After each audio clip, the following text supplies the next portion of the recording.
Okay, we're live. We're live. Sorry for the delay. It turns out I don't know how the internet works, but I am here with Keenan and with Will Aitken, and I'm really dang excited about it.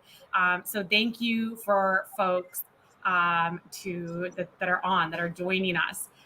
So all gents, I'll just have you both come off mute and introduce yourself. Keenan, if you want to get us kicked off. I hope like everybody knows you, but just in case. Am I on mute? Well, I don't think so. Let's just go for it. I don't know what I'm to say. I wrote a book. It's pretty good. If you haven't read it, you're an idiot. Go read it. If you read it, already know. You already know. I don't know what to say. I'm not good at that stuff. I don't know what to say. I think it was good enough. The book should serve as an introduction for itself. And for folks that are online, drop a comment and let us know, have you read the book? Where are you at in the book? Are you going to order it? Are you excited to read it at some point? I don't know. You think it was a piece of shit? I hope we have some haters on here. That'd be good. Maybe. Yeah, I like some good debate. I hope there's some haters on here. We'll see. Well, I have a challenging question for you later. We'll save it. Will, introduce yourself, my friend. G'day. My name is Will. I didn't write a book yet, but I'm a big fan of Keenan's. Read it a few times now, made a couple of videos on it. So I'm excited to be here. I'm excited to ask Keenan some questions and just be part of this all. A video today even where you said it was one of your all-time favorite sales books. And as somebody that has publicly committed to reading 52 sales and business books this year. Let's not bring that up, Leslie. I'm really behind right now, okay? Books are a lot longer. Not all of them are as good as gap selling. They're quite boring. So some of those have taken 2 weeks. So I'm about halfway to go right now on the 52 book challenge, which means that I've got a long way to go. Just quick math, right? The average sales book is about 300 pages long, which means if you do that in a week of 7 days, that means you need to read approximately 29 pages of 42 pages or 45 pages a day. And if you read a page a minute, which is fairly fast, let's say 2 pages a minute.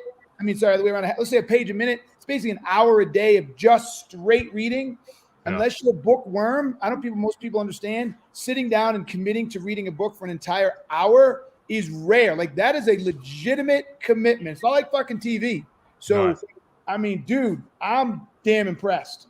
Yeah. You set yourself up for failure is what I'm hearing. Well, I tell you what, I do cheat a little bit, okay? I consider listening to audiobooks somewhere. Okay. All right. So I've done about half and half. You'll see a bunch of the ones I have read there, and the rest are all audio, which means I can do 2.5 speed basically and kind of absorb that. Not if I'm reading it, you can't. And if you can read me at 2.5, I'm damn impressed because I talk fast as shit as it is. We have a couple people in the comments that said they're also doing it on audiobook, so you're not alone. Dope. Oh my gosh, that's amazing. Okay, well, let's jump in. My first question actually is before the book even starts, because you dedicated it, Keenan, to your 3 daughters. And I was like, did I even know Keenan had children? I follow all of your content, but I don't feel like I see you talk about that. Come say hi. Yeah, oh my gosh, yes. Yes, come say hi. So I was really excited to see that dedication. It's 2 of them. This is Ava. Hi. Everybody say hi. And this is Kenna. Come say hi, Kenna. And that's, oops. Hey, Kenna. So that's 2 of the 3. The other one, my middle, is downstairs. So, yes, there you go. So now you met them. Now I know that you have children. They are real. I've met them. We can vouch. Yep. So my first question is, would you recommend sales as a career, as a profession for your children, for your daughters? Fuck yeah. Seriously, with all due respect, Leslie, I get why you asked the question. I think in the context of today's world, it's a legitimate question. But if you take half a step back and you wouldn't, then you need to fucking quit your job. Let's just keep it real. Like, if you literally have a job and you've been doing that job and you try to be good at that job and you turn around and say to your kids, don't do this job, then you're in the wrong job. period of discussion. Now you're a slave and a bitch to your job, and you're just slogging through. So yeah, I would never have started a company that taught people how to sell and all that shit if I don't think selling is a good profession. So yeah, there you go. I love it. I mean, you're also talking to a group of people. I mean, I can at least vouch for Will and I that are also like B2B sales and marketing obsessed. Like we're here, we view it as a profession, not just a job. We're in it for the long haul. So I thought that would be the answer, but I had to throw it out. I had to throw it out. Will, what about you? I mean, you have like a 1-year-old, a 1.5-year-old, so it might be too soon to think about career aspirations, but I assume you feel the same. Yeah. I mean, he's trying to stop me from doing sales because he's up at the crack of dawn every night, making sure that I'm tired the next morning. But no, I would definitely recommend it. My dad's a salesman himself, and he's been a big inspiration, gave me a lot of the advice prior to reading books. Yeah, I think it's kind of in the blood as well. I think sometimes if you're raised by someone who's a good seller, that can rub off on you, and I think that's why you get some generational salespeople. All right, well, I got some advice for you, dog. Go on. First kid waking up every night, you're like, God, this sucks. You can't get any sleep. Let me just tell you what my wife at the time told me. She says, embrace every minute of it.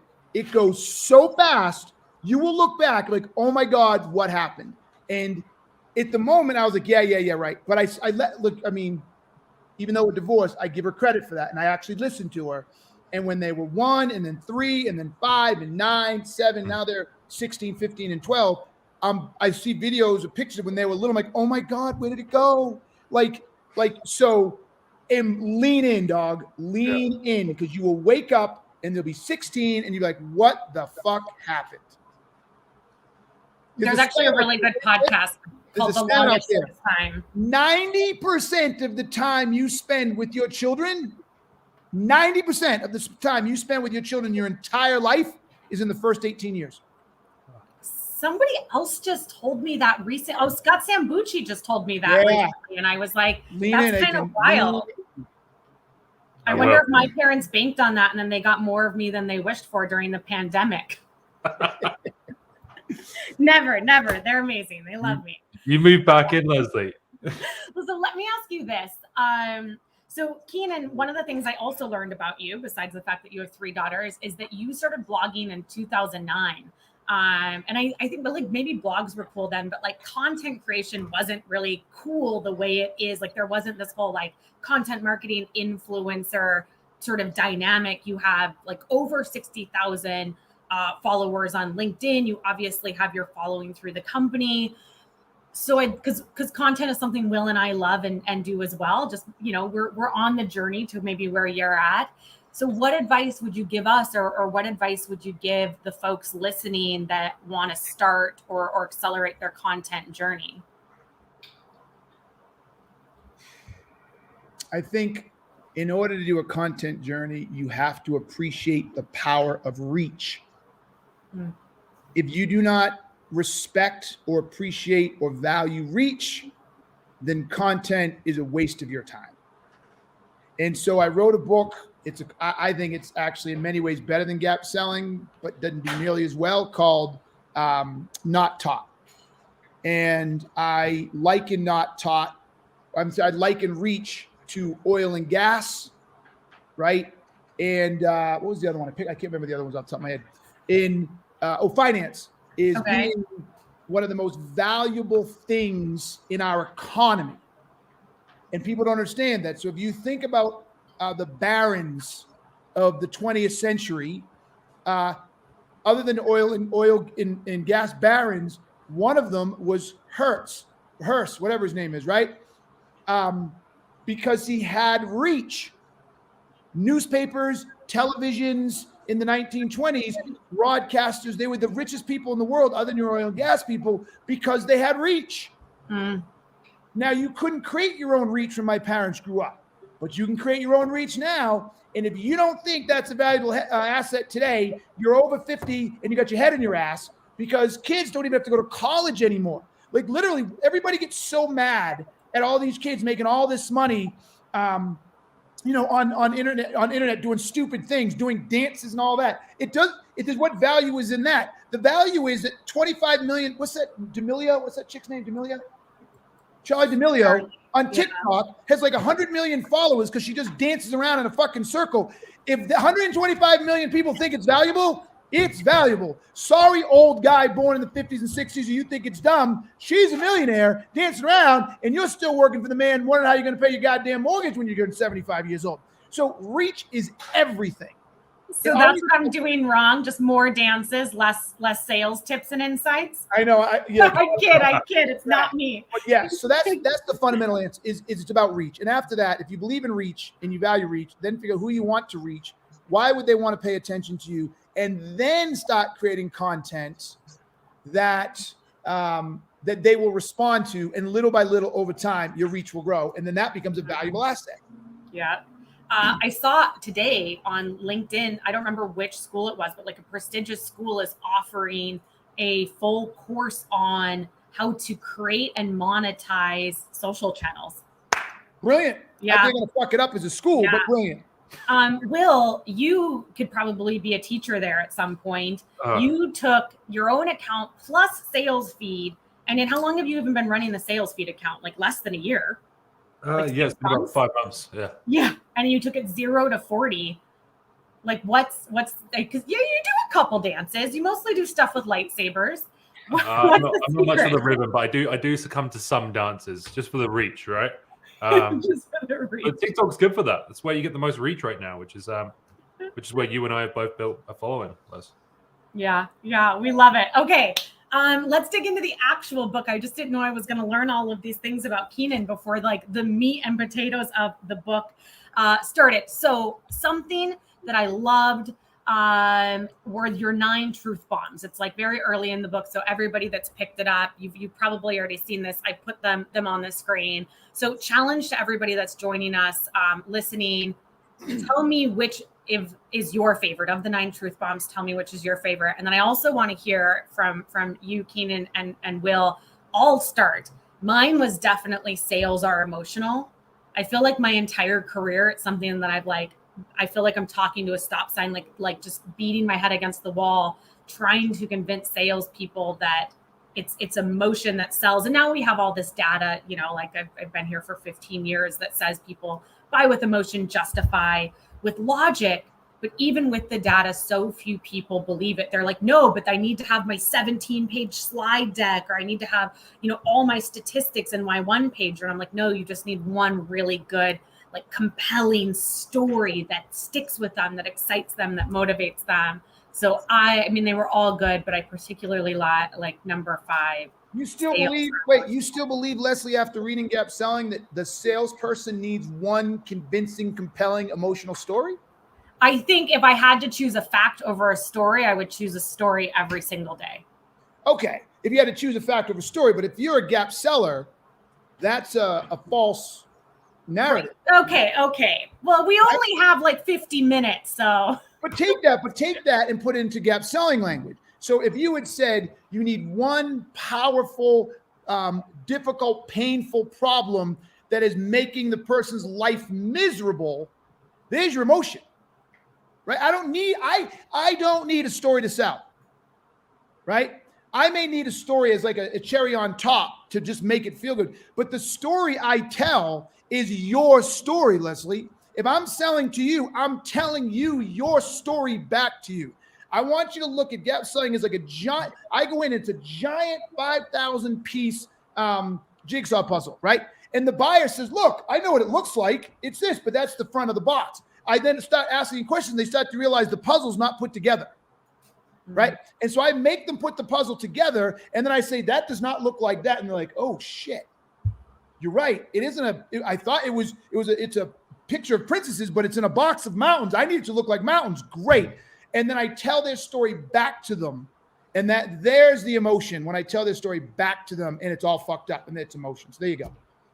I love it. So if you had to pick one, which I know it's a tall order asking the man that wrote the book, what's your one truth bomb that you would like climb to the top of the mountain and scream to everybody if you had to pick one? All 9 of them? Wait, number 8. Number 9. How many fingers do you have on? Yeah, sorry. Number 9, hands down.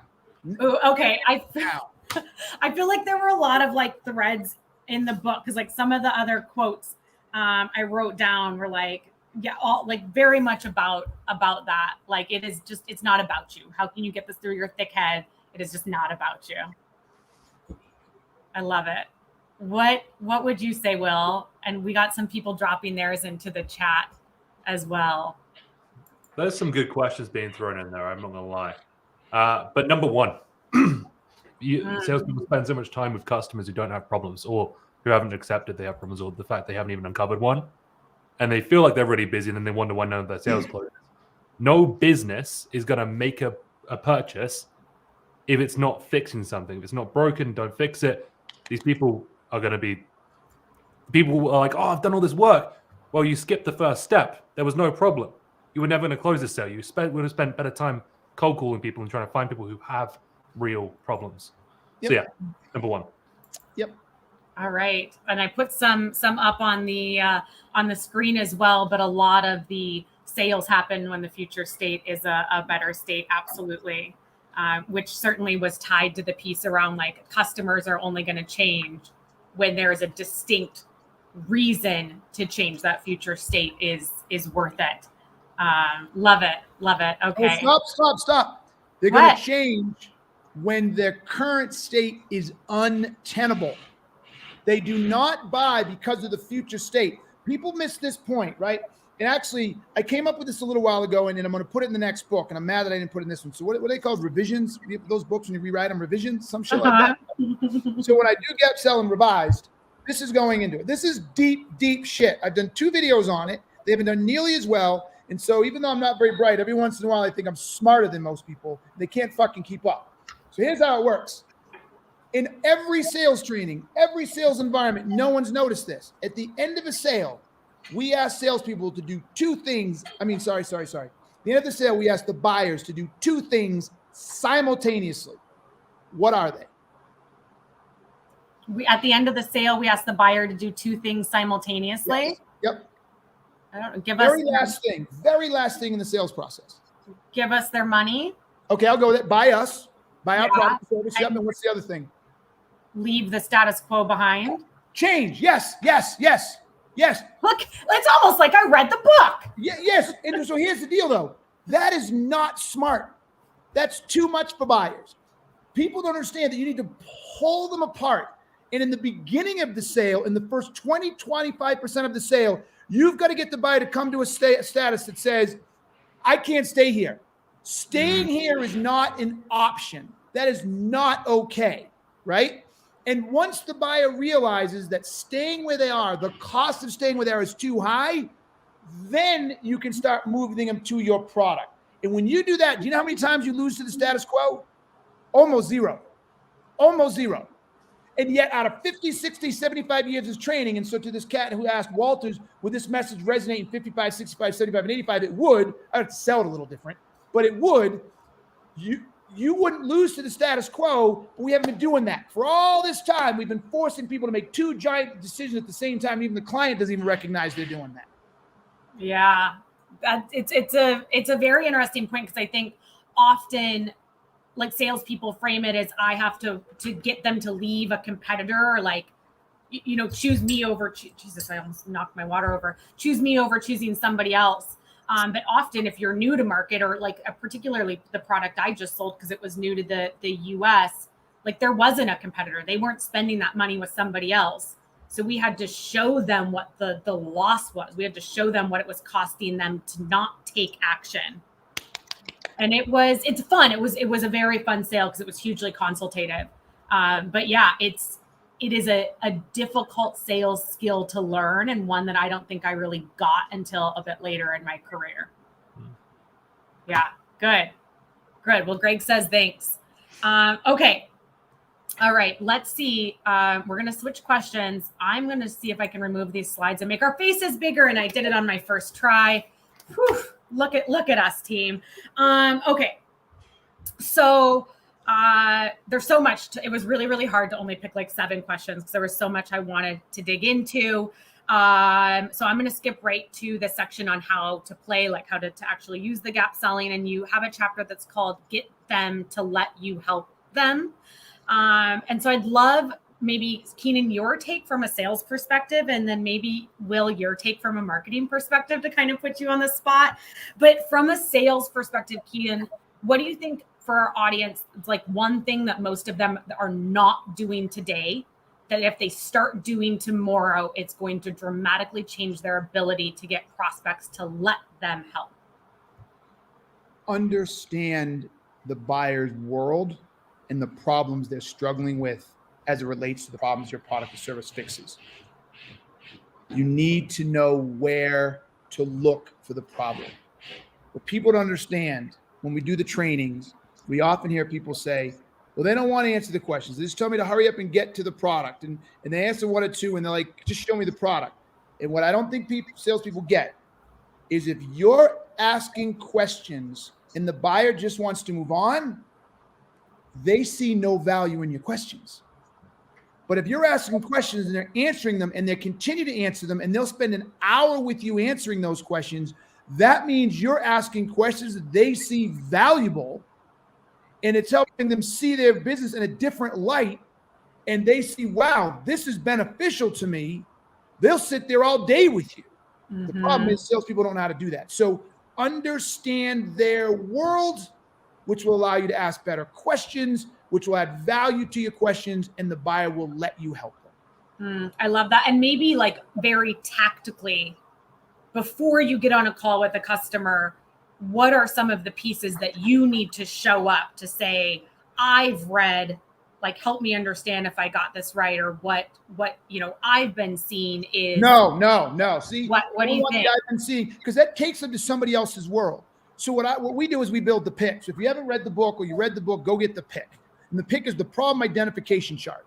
So with your business or what you sell, you should be able to identify what are the business problems we solve and write them all down. Then what are the impacts to the organization if those business problems exist? Write them all down. And then what are the root causes that creates those business problems? And so once you know that and study that, it's a cakewalk. So look, anybody who sells anything to a sales organization that helps sales has exactly 4 problems we solve. Maybe 4.5. I'm getting pushed to 5, but long sales cycles, reduction in quota or not making quota, low win rates, and low average sales price. And then I'll even put in the 0.5, slow growing pipelines or low pipeline. That's it. I challenge anybody to tell me a business problem besides those 5 that you're selling to a sales organization are the business problems they have. That's it. Now, there can be a slew of root causes.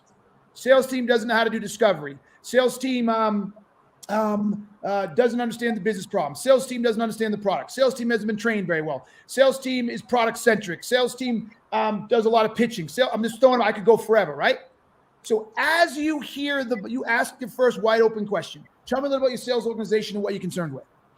Person says, oh my God, everything's going fairly well. We're growing at 10% year over year, but we're still behind in our number. Well, it doesn't even say 10% year over year. But I don't believe my sales team does good discovery. Well, tell me about that. Well, they just sit and start throwing up all the product and then blah, blah, and they say, wait, so because they throw up all the product, you find that your close rate is lower than you'd like it to be. Yeah, how'd you know? Well, no fucking shit. I know what the business problem is. I know what the root cause is.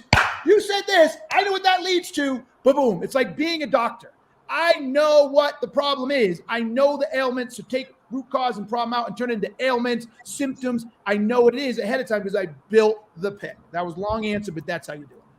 I love it. No, that's a reason for people to go get the book, right? You want the pick, you have to go get the book now. Mari said she did the exercise with her senior partner today, and it was productive and a great learning experience. So that's awesome. Thanks, Mary.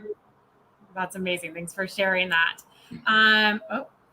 Let's see here. I'm going to bring that back up later. First, I want to hear from you, Will. So you're sort of in marketing now.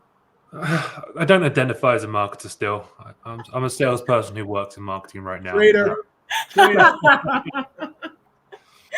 When we think about, so this is why I wanted you to answer from a marketing perspective, because I find that the lines between like lead gen and demand gen are blurring. We know that more and more research is being done on our products before we ever speak to our customers, that they have a better understanding and more access to information than they've ever had before.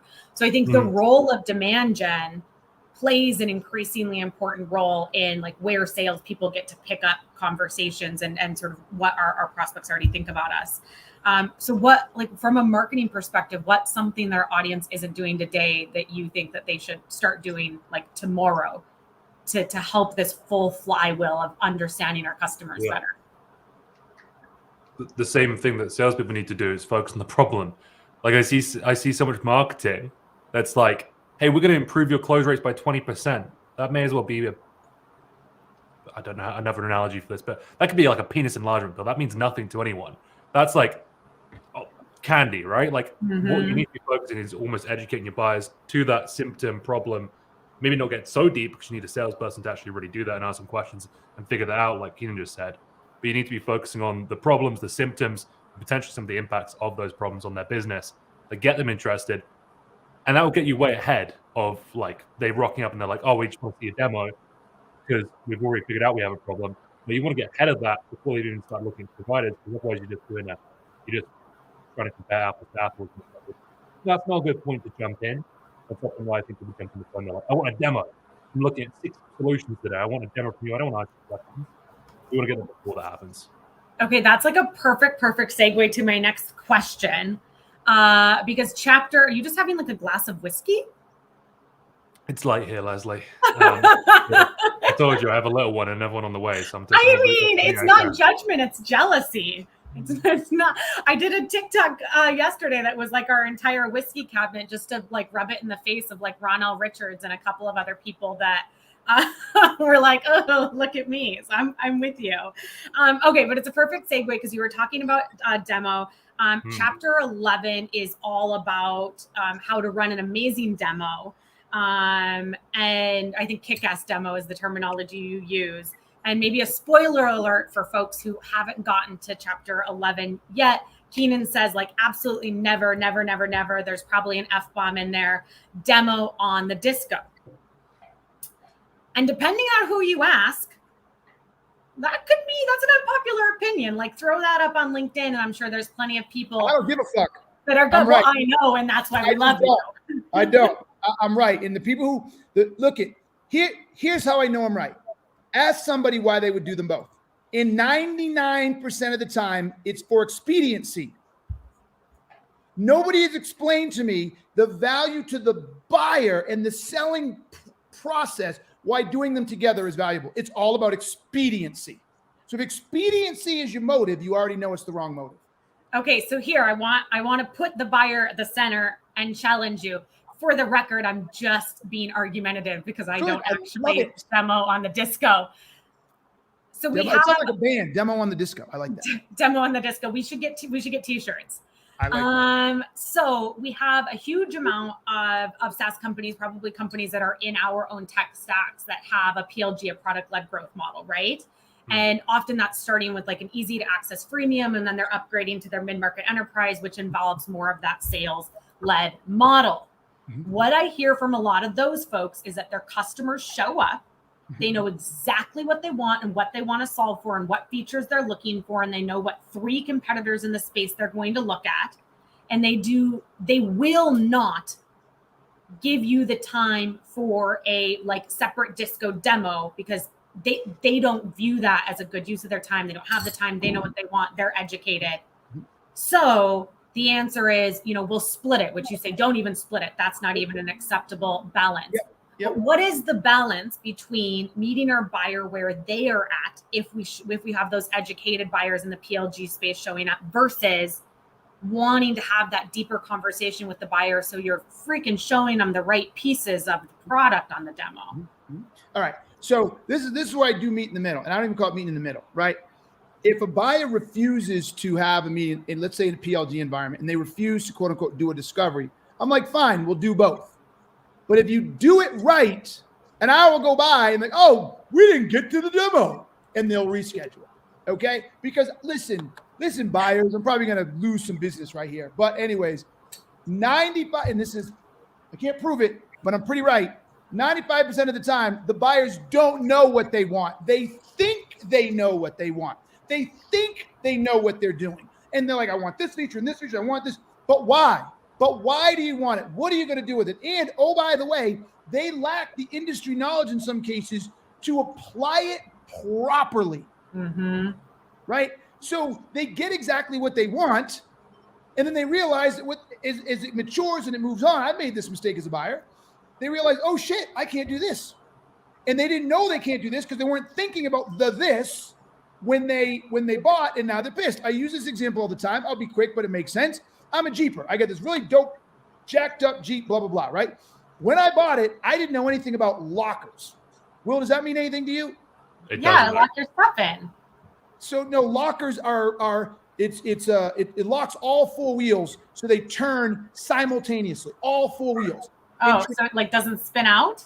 Yes, in traditional four wheel, it moves to the wheel that's getting the least traction. Okay. The concept being is if it's spinning in the mud or the sand, you send the power to that, right? But if you get high centered, they're in the air. So you literally can't go anywhere. Lockers make sure all four turn at the same time. Okay. That's a whole nother level of four-wheeling. I didn't know anything about those. There's something else called sway bar disconnects. I won't bore you with that. Where am I going with this? I could have walked in and told this guy I want 30.5-inch lift. I want 37-inch tires. I want this and that and blah, blah, blah, and that thing's going to four-wheel over everything. And I won't talk to him. I know what I want. You're not going to sell me shit. Then I go to Moab, or I go some of the hairiest four-wheeling here in Colorado, and I get stuck. And all these other guys aren't getting stuck. And they're like, well, turn your lockers on. I'm like, what do you mean by lockers? Don't you have lockers? No, what are lockers? Wait, or I go in the sand. Or I go slick rocking. Hey, man, you better air down to 8%. So where are your bead lockers? Bead lockers? What are bead lockers? I didn't know what I don't fucking know. And same thing with buyers. They don't know what they know. They think they're fucking geniuses. They're not fucking geniuses. They buy shit because they're tired of shitty salespeople. And then they buy the wrong thing. The salesperson doesn't get the deal. So no, that was a long, long answer to cut it out. I love it though. Like one of my clients is a HubSpot agency, and so I do a lot of post-call coaching. And on every call, if not every call, like 99.9% of calls, the prospect shows up saying, "I want this, and I need this, and I need this." And the call ends with them buying a different hub or different features or going a totally different direction because they show up thinking that they know what they want, but they're not the expert on the product that we sell or the service that we sell. And it's like they know enough to be dangerous, but not enough to make the right decision. So Leslie, I'm going to change your vernacular by the time we get off this call. Tell me. You just said that the buyer doesn't know enough about the product. The buyer doesn't know enough about their problem. I didn't even know that Slick Rock needed to air down. I didn't know you needed bead lockers, so when you air down to 5 PSI, the tire doesn't come off the rim. I didn't know any of that. So I didn't even know what problems I had or I could have because I didn't know. An expert in the space knows and says, hey, do you ever go to Moab? Do you ever do level 9 things? How are you going to do okay, I'll buy this. Mm-hmm. Right? Or the person, it's the vice versa. The person comes in and says, I want a jacked up Jeep 3.5-inch things. I want 37 size. I want bead lockers. I want Dana 48 things. I want lockers. I want sway bars. And like, why do you want all that? Because I want a badass Jeep. You ever going to go to Moab? No. Where do you four-wheel? On the beach? Dude, that's an extra 30 grand. You don't need that. Unless you're going to go here, you don't need that. And you want it to look cool, fine. I'll give you the 33.5-inch lift. It'll look great, but you don't need all. Oh, wow. It goes both ways.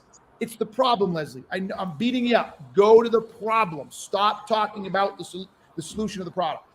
I've been in sales for 15 years. If you think a small language pivot is beating me up, sorry. It's a powerful one. Yeah, I'm watching Will's face. It's a powerful one. I don't think people understand the power in shifting your thinking to the current state problem from the product and the future state implementation. I don't think they get it. It's powerful. No, I love it. I love it. I learned something about lockers as well. We're doubling down over here. And I think it goes back to the beginning of the conversation when you were talking about coming from that place of deep understanding so that you can ask the smart questions and do the diagnosis that best serves the customer. So bringing it full circle. Okay. a challenge for people listening. Let me see if I can reshare this. Oh, I'm getting so good at this. Okay, in page 75, I wrote it down on my handy dandy little color-coded notes because that's who I am as a human. You issue a challenge and you say that before you send out an email, pick up the phone, like post, like do anything, you better be able to fill in the blank at the end of this sentence. So I thought it would be fun to just put all of us on the spot and put, folks listening to us on the spot, and we can give it a wing and answer this question. So for everybody listening, this is a challenge to you too. Drop it in the comments. What is your reason? Who wants to start? I'll give a free t-shirt to the first person. Like the first person in the comments can get a free t-shirt, free first gap person selling. who finishes that thing, yeah. Okay, race to the comments, team. Keenan's going to send you a free t-shirt. The reason my product or service exists is to... I can give it a wing. I feel like the reason that my service, that's a service for me, helps or exists is to help sales professionals achieve their personal best. Okay, so I can live with that, but you did it again, Leslie. What did you just say it does? I talked about a thing instead of a problem. Talked about a future state. You talked about moving them forward. Salespeople are also all terrible. Give me your money and I'll make you better. Is that okay? No? So no, but it's still making, right? So how about go to an existing problem? Okay. The problem is that most salespeople don't know or don't have the training or haven't been empowered to communicate in a way that makes them feel good about the interactions they're having with customers. Okay, so I mean I think you do more than that, but if that's where you want to go, the reason my product service is to help salespeople who don't feel good about how their ability to help customers. That's the problem they're in right now. Write that down. Right? That's like that. You want to, what is that phrase? Meet them where they are. Yeah.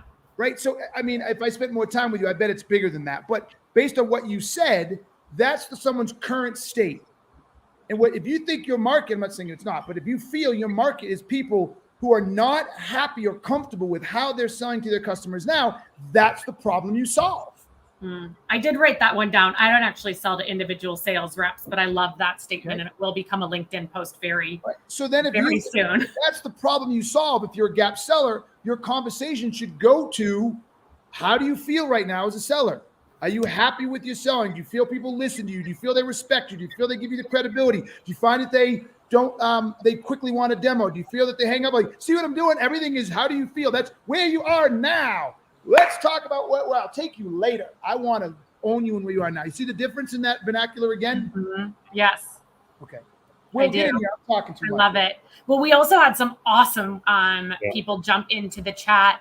MJ was first to the chat. So MJ, I believe you just earned yourself a free t-shirt. MJ, tell MJ to DM me. And so he's going to get a free t-shirt. But his answer, Keenan, or if you're not connected, with Keenan, but you are connected with Will or I, you can DM us, or you just reach out consistently until we get you a t-shirt. Mike Loza, DM me. I'll give you one just for your fucking creativity. That was brilliant. Okay, Mike, you get one as well. You get one as well. I love it. I love it. We have so many good ones. People. No, we don't. No, we don't. Well, no, good in that they shared. Okay, I'll give you that. What you want to encourage on. Notice what everybody does. Well, I got to get you. Same thing I did. Problem. Yeah. No one knows the problems they solve. Yeah. That's why I'm so passionate about gap selling. Nobody has a fucking clue what problems they solve. All they talk about is what their product will do for somebody. Someone's got it pretty good in here, I'd say. Which one? I'll put it up. Stop disruption downtime. Oh, yeah. Yes. Hey, Kelly. Yes. Leave it to the techie guys, right? So that is a solid B+. And the only reason it's not an A, and I don't expect him to know this, is he just described what is called a root cause or technical problem. It's a problem with the tool. So now if he can help me understand unplanned downtimes and that disruption, how does that manifest itself in a business? I could do it. So I'm going to go out on this one. The reason my products and services exist to help companies stop losing money from unplanned downtime or disruption to their IT infrastructure, manufacturing infrastructure, whatever. Now you got my attention. Oh, I love it. All right, you want to do a tear down build up of any of these other ones? Check out the chat, and if there's another one you want me to put up, I can throw it up. I would just tell everybody, with the exception of Loza, is to look at what you have and ask yourself, everybody notices, you're all talking about what your product can do. You're not attaching it to where the buyer is today and the problems they struggle with. Okay. This one's kind of funny. I like that one. Not crap. I love it. Jessica Knight, well done. To make onboarding not crap, not a case of drinking from water hose. So what I would like in this one, I believe the reason my product or service exists is to reduce attrition. Wait, I always miss this up. Reduce attrition, right? Or turnover due to poor onboarding, right? Or another one, it could be prevent companies from losing money due to long onboarding process. Or right. So what is when a long onboarding process in place, how does that negatively affect the company? Get there. But she's pretty close. I like that. That was good. Yeah, that was good. Fun. Thank you to everybody who was a little bit vulnerable today and threw theirs into the chat. Really, really appreciated that. There's some pretty fun ones in here. This is what great. This is what Kelly. You know what I love about this team? Everybody switched. I give them credit. Yeah. Everybody here is very coachable. They came back with a new attempt. Yeah, and right. These are the type of people I love. They're taking coaching and they're switching it. I feel like if you are in sales and you are not coachable, think about a new profession, because you're never going to be able to consistently perform in this one. Maybe that's an unpopular opinion. I stand by it. I'm with you. Like most salespeople who show up think they need to just talk about their product all the time. That's why I was like before I got some training. Can you perform in any gig without being coachable? Can you perform in any gig without being coachable? If you're an IT coder and not coachable, can you perform? If you're a teacher and you're not coachable, can you perform? I mean, I don't think anybody can if they're not coachable. Yeah, I don't know. I mean, I wouldn't hire them. I mean, I think there's plenty of people that can probably eke out a living not being coachable, because I've met and managed some of them.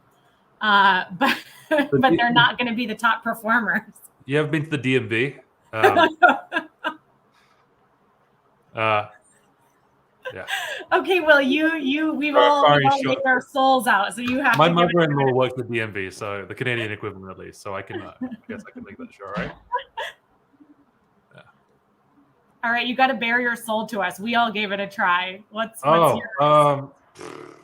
Well, I don't sell some right now because, like we said, we're a marketer. But now suddenly you're a marketer. Vidyard, like the whole idea is like not only. Okay, so the problem, I'd say, the reason my product or service exists, Vidyard in this case, video for salespeople, is to decrease the amount of lost pipeline from boring your customers with bad emails. So you had the right doing, but you said it's future to decrease. What are they struggling with now? I gave you a hint, by the way, because Vidyard does pretty much the same things that I do. Yeah. So prevent. Nope, go to where they are now. Don't lost revenue. To stop you from boring your customers. Just shorten it. Customers, the big one. I got one for you. I got right up the top of my head. The reason Vidyard exists is to help companies who are not achieving the inbound the lead conversion rate they want. Right. So notice why I said they're not achieving. See what I'm saying? Like, where are you now? Right. Yeah.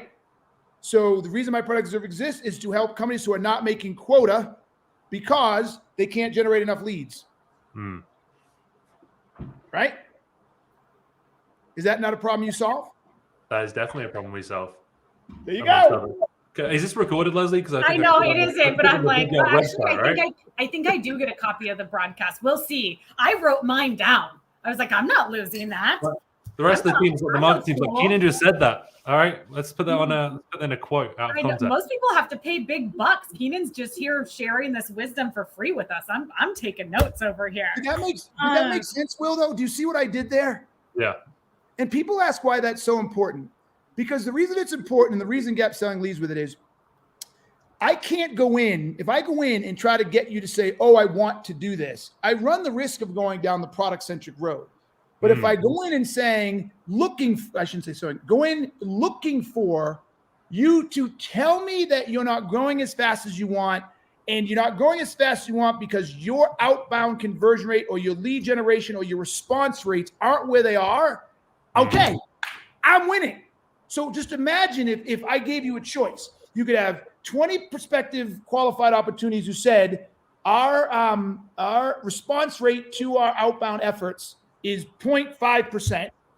Or I gave you 50 people that said, we want to prevent us. What did you say? How did you say it, Will? Prevent us from what? Prevent lost pipeline. I think that was the word I was using. Okay, so or preventing lost pipeline. You had to choose which bucket would you want? Which one would you want? I'd want the folks who are missing out on stuff right now. That's the point of gap selling and going to the current state. You nailed it. It doesn't mean the other one we don't get there. Yeah. But when you do a discovery or you engage with a buyer, if you go find where they are right now and you find that shitty environment, it's a natural transition to say, so wouldn't you like that to stop? Yes, I would. Right? Yeah. That's why it's important. So we only have a few minutes left. So I'm going to bring it home with one last question, but I do want to just what's a nice corporate cliche? Put a pin in it. I want to double click a point real quick. Oh, don't double click. I couldn't stop myself. Well, I couldn't. And it's that it's great to learn things, but even this exercise of doing and talking it out and then moving to put it into practice is so important.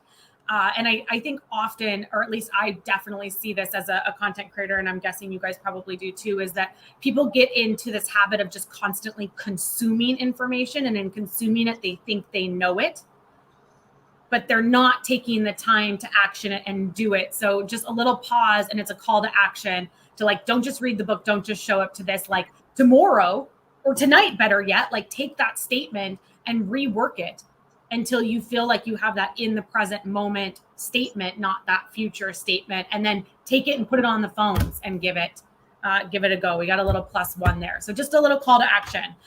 Okay, last question. This went so fast, and thank you to everybody for showing up. Massive thank you to Keenan and Will. And at the end, I'll put up a slide so you know where to find them. There are so many parts of this book that we didn't get to. There's a phrase that you share that's I'm confused. You said that I love. I use something very similar and I swear by it. There's a whole section on you're not the customer's bitch that I also love. So for folks that haven't actually bought Gap Selling or read it, do that. You won't regret it. But on page 151, you say, too many of us are using the old school me, interruptive, valueless approaches, and we're failing because of it. And that I physically leaned into the book because I talked so much about earning the right to your customer's inbox and then to their calendar and then to their business. So I think that was my favorite part of the entire book. It was my number one takeaway of the entire book. If readers are only going to take one thing away from this book, what would it be? If this is a presentation, it's your final slide. What's on your final slide of don't lose this? And I'm coming to you next, Will, so you might get those gears turning. I guess I would have to say that. So I'm battling between what piece will people gravitate to apply, what would I say is going to be applicable versus what is most critical to the foundation. And so I'm going to default to the foundation. Okay. Because if you don't get the foundational elements, if you try to do this yourself, you fuck it up. You're probably still going to fuck it up, but that's okay.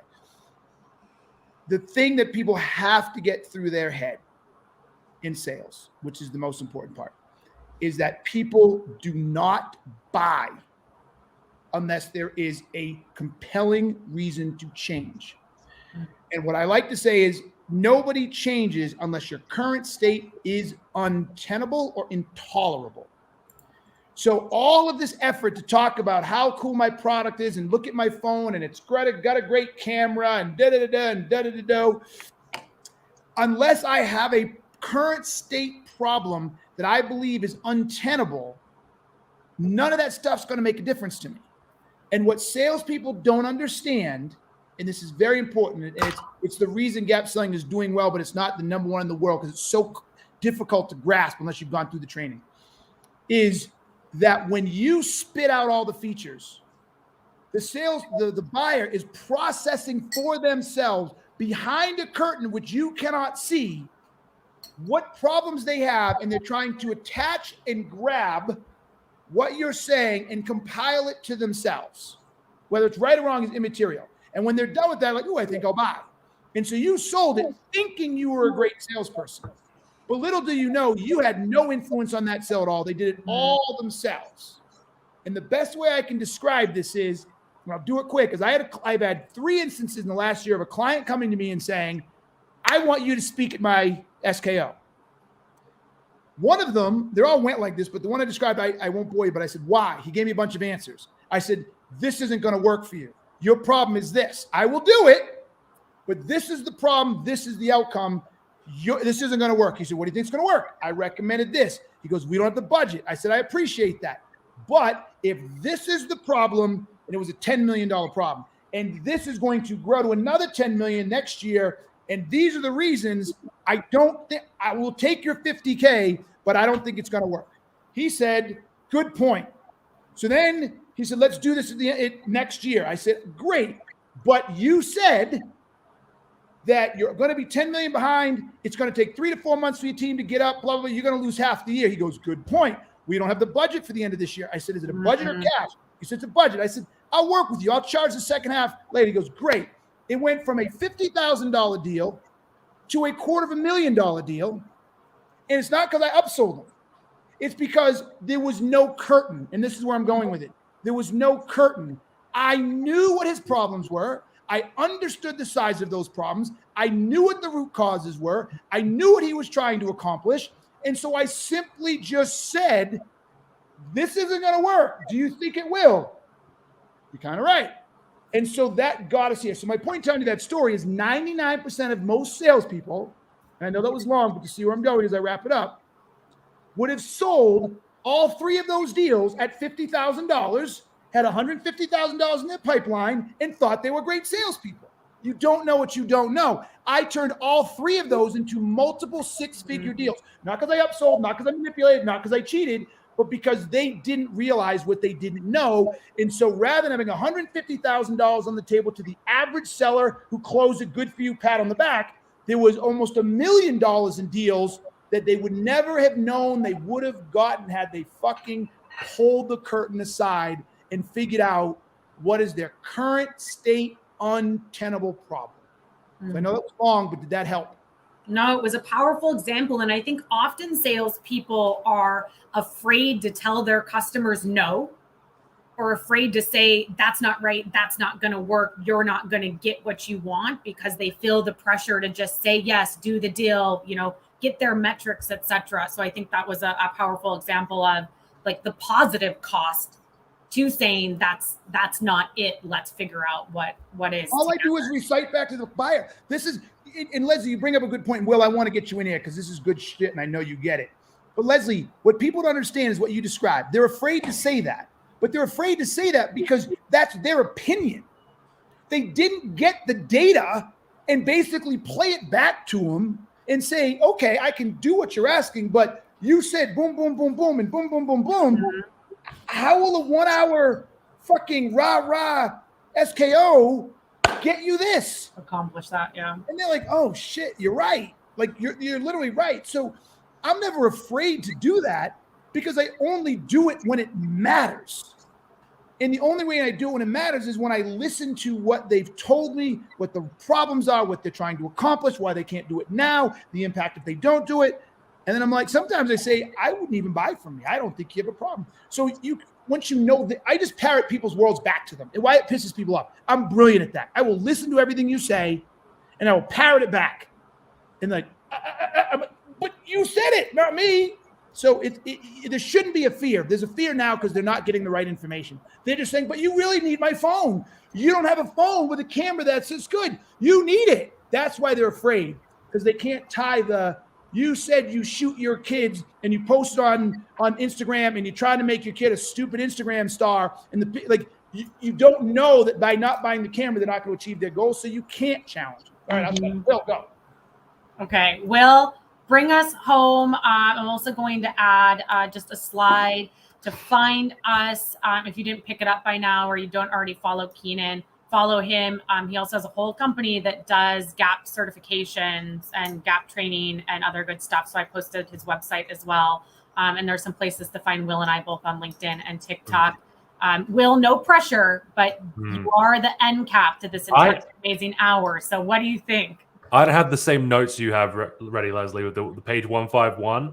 But oh, you do this? my biggest thing is, like, if you don't have the root cause and the impact, then don't go anywhere near a demo. Even if you're doing a discovery demo combo, just stop. Don't show someone something until you have both those things. And if you have both those things, then summarize and get them to say, yes, you nailed it. And then one of the big parts that stands out to me in the book is, like, if you're then going to go into the demo, just show the things related to that root cause and that impact, that problem. Let's solve that. Because otherwise you undo all the credibility that you just got from asking really good questions and knowing your shit by showing them a bunch of stuff. I think the analogy, Keenan, you're here, so I can't refer to you in third person, but like that you use is like if you walked into a dress shop and you're looking for a prom dress because prom's tomorrow and you're like, you need it, and someone starts showing you hats and shoes and stuff when you're just looking for a dress, you're gonna be bored. You're gonna lose it. You just did. You're gonna be pissed off, yeah. So I love it. Amazing. You could have 100 features, but if only one of them is going to solve the problem that your customer has, then just show that one and fuck the other 99. And like, let's be honest, of all of our tech stack, there's like maybe 2 or 3 features of the 100 that we are jazzed and that we bought about. This was incredible. Keenan, Will, thank you so much for showing up. Everybody that joined live, thank you so much for taking time out of your afternoon and evening to come have this conversation with us. Really appreciate it. And we'll see y'all on LinkedIn. Tell Sugarman no. Tell Sugarman no. She's saying, Keenan, what about sales decks? Yes or no? I'm a huge, like, if you show up and you read me a deck, my internet will suddenly go out and I won't be able to reconnect to the Zoom. So I'm with you. I'm with you. I love that name though, Sugarman. I mean, I wish she worked for me just so I could say Sugarman. Sugarman. Sugarman. Now. Yeah, Sugarman. That is like the best freaking name. Like Sugarman. I mean, it's like a version of Candyman. Sugarman. Sugarman, put your sales decks away. Oh, they gotta come get me. Sugarman. I mean, that is awesome. Love it, Sugarman. Oh my word. Well, thank you to everybody. Have a wonderful evening and we'll see you next time. Thanks so much, Leslie. Great job, Leslie.